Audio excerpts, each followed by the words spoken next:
Mtoe tu shuhuda halisi. Juzi Jumapili kanisani alikuja kijana, ni dereva bodaboda, alianguka na bodaboda akapasuka, hiyo wanaita inka, kwa hiyo akashona nyuzi 5. Kwa hiyo alikuwa anatembea kwa maumivu makali namna hiyo.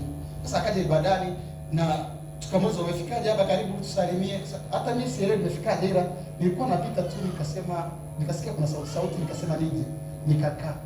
Kwa hiyo nikamwambia, umekuwa na hii hali lini? Nasema na wiki moja na nyuzi bado zipo. Kwa hiyo ndio maana natembea. Nikamwambia, sogea mbele upone. Akaja nikaweka mkono juu yake, akaamka chini, nikamwambia inuka, anza kutembea. Akaanza kukimbia. Na nyuzi zipo. Sikusema hivi, kama Yesu anapenda upone tutajua leo. Sasa angekuwa apendi, kusingekuwa na kwa kupigwa kwake sisi tumepona. Amen. Yaani maana ni mgao ambao unahitaji maombi. Ishatoka.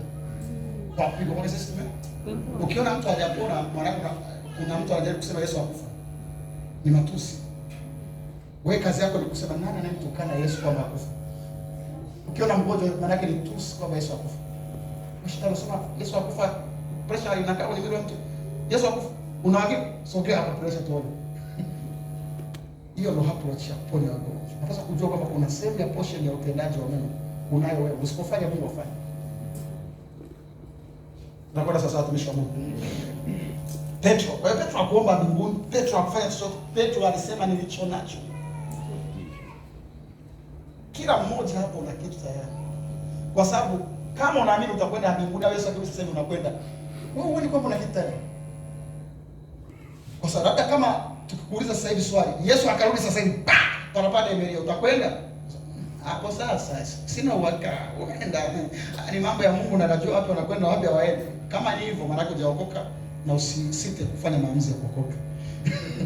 Ila kama unasema iwe usiku iwe asubuhi, Yesu akirudi na kwenda mbinguni, ni proof ya kwamba una kitu.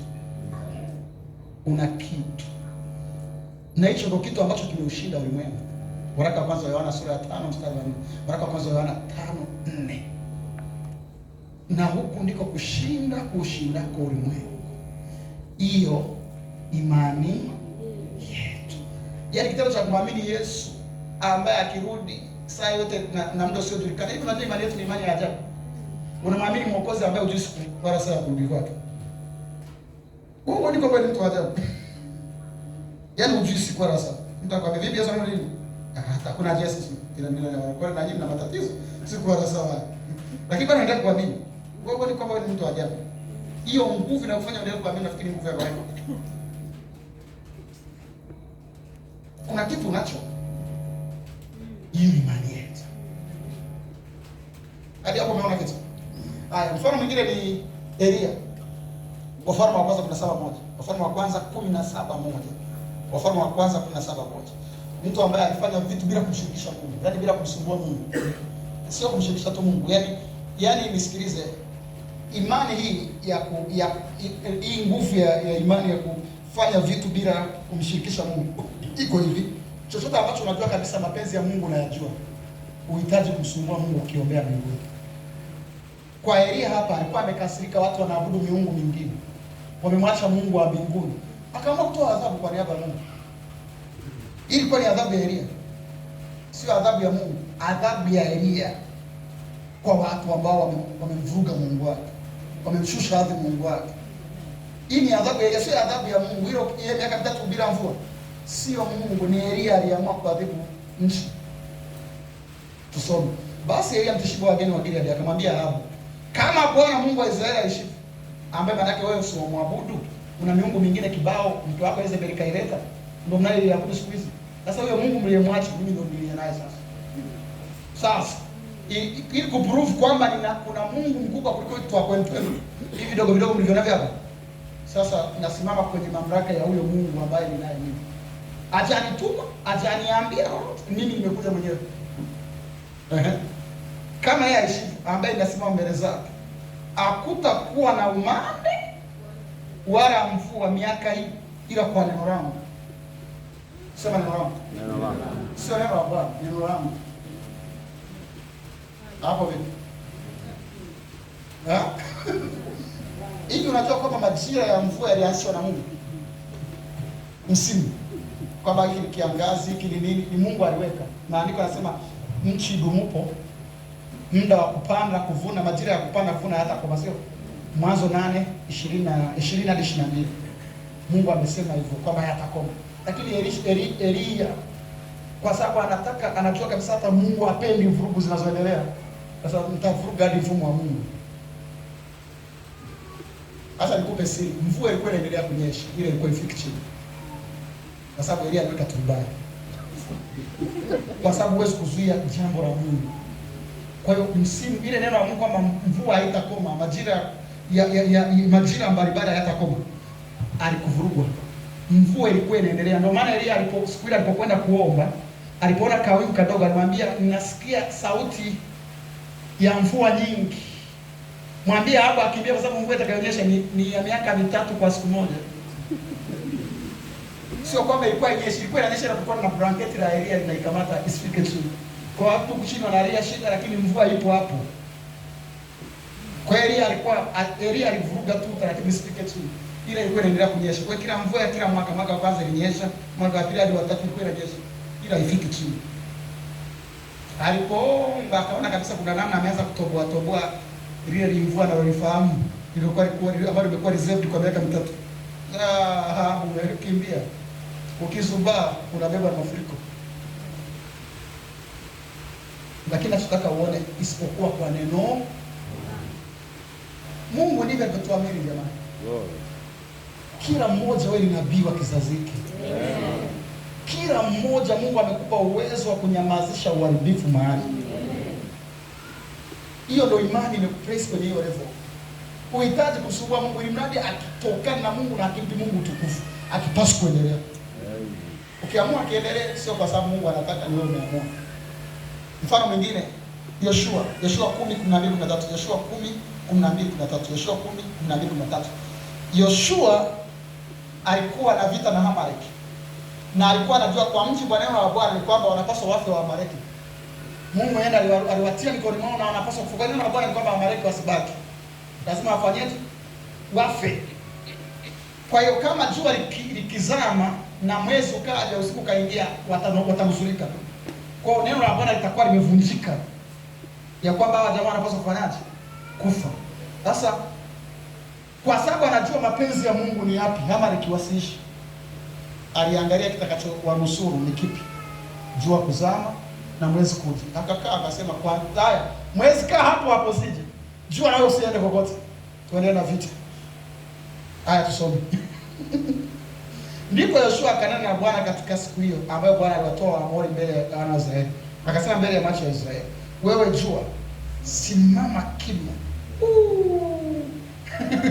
Na wewe mwezi, simama katika bonde la Ayalon. Haya tuangalie matokeo. Ndipo jua na mwezi ukatulia. Mambo gani ambayo yatatulia kwenye maisha yako? Shida sio haya mambo, ni wewe.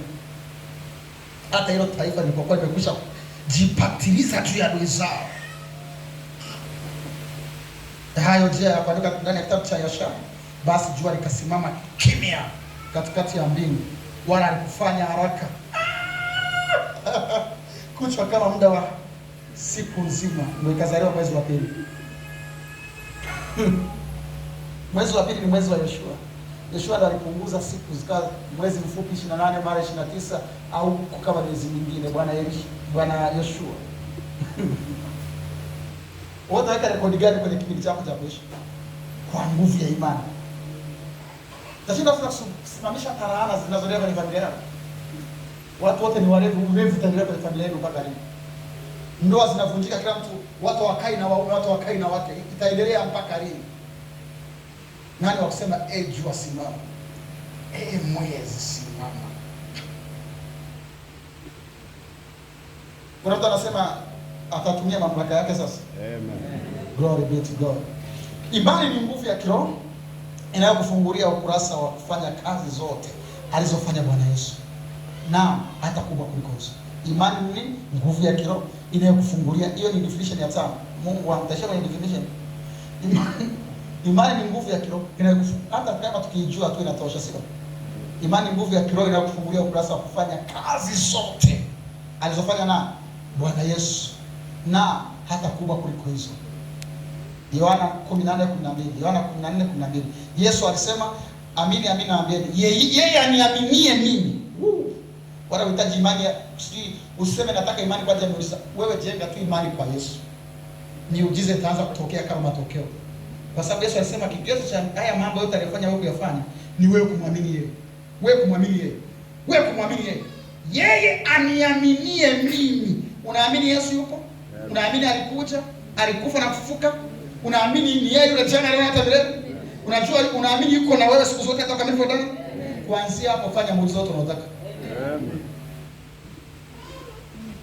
Kwa sababu ndo kanuni nasema yeye aniaminie mimi. Sio yeye aaminie miujiza inawezekana. Sio yeye aaminie wafu warafuka. Sio unahitaji kuamini kwenye hicho, unahitaji kuamini katika. Ukimwamini yeye kweli kweli, ndani yako hakuna shadow of doubt kuhusu nguvu zake, uwezo wake, uaminifu wake na uwepo wake.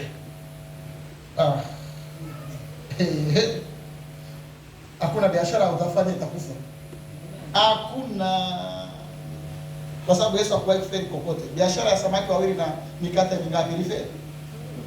Ilitosha na kabaki na mtaji. Vikapu vingapi? Unaweza kazi zote alizofanya.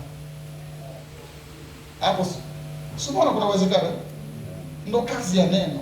Sasa nisikilize, tunapozaliwa kwenye familia ya Mungu, kuna mambo mawili makubwa ambayo yanatuingiza kwenye level ya Yesu. Mambo mawili makubwa yanatuingiza kwenye level ya Yesu. Jambo la kwanza, ukiokoka unafanyika kuwa ishara na ajabu. Unapookoka unafanyika kuwa ishara na ajabu. Unapookoka bila kujali una wiki, una siku, una mwaka. No, yaani ulipookoka kati ya titles unazo kwa ishara na ajabu. Isaya 8:18. Isaya 8:18.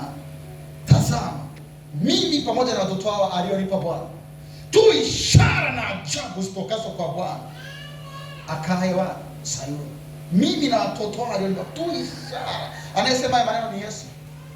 Anazungumza kuhusu watoto ambao Mungu amempa, ambao ni kanisa. Hakuna ajaye kwangu isipokuwa amevutwa na nani? Na Baba. Watoto hawa alionipa Baba.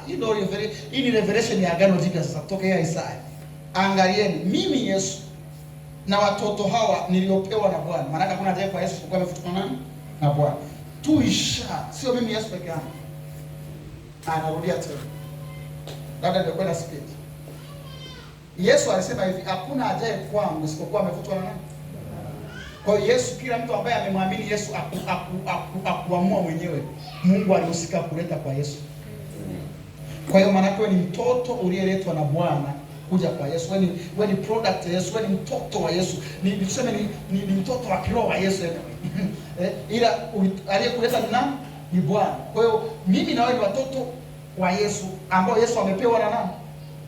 Sasa angalia fungu lao. Hao watu sasa, akina sisi hapa. Tu ishara na ajabu.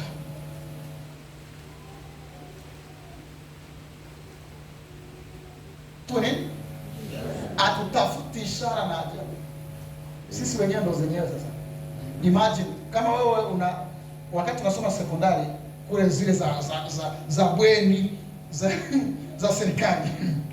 Kulikuwa na ukienda chooni usipovua shati bila hata kuomba, harufu iliyoko chooni yamia kwenye nguo ilikuwa inaondoka na wewe, kwa sababu tu kuingia chooni. Aya, chukua mfano mdogo. Perfume inaweza ikaa kwenye chupa, lakini ukiruhusu ikuguse unaanza kuwa unaona kwa perfume. Sasa ndivyo ilivyo. By this association between us and Jesus Christ, we have become what he is. Na kwa sababu hatupaswi perform less than what he can do. Wewe ni ishara na ajabu. Kama ambavyo Yesu angekuwa hapa, wala msingejiuliza. Yesu angekuwa na sari hapa au ndo mchungaji hapa, mngetarajia nini kitokee kwenye hili kanisa?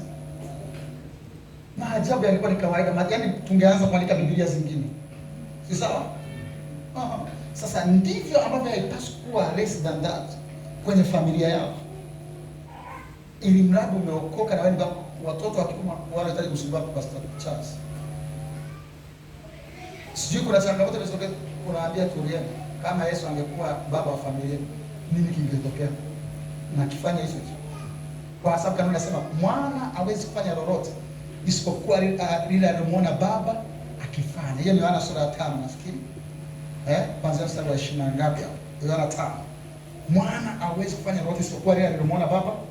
Yesu mwenyewe alikuwa ananifaa kwamba yale aliyokuwa anayafanya aliyatoa kwa baba, kwa sababu ndio alikuwa anamuona baba na kupigaga hizo mambo kabla anaweza katika mwili. Sasa na sisi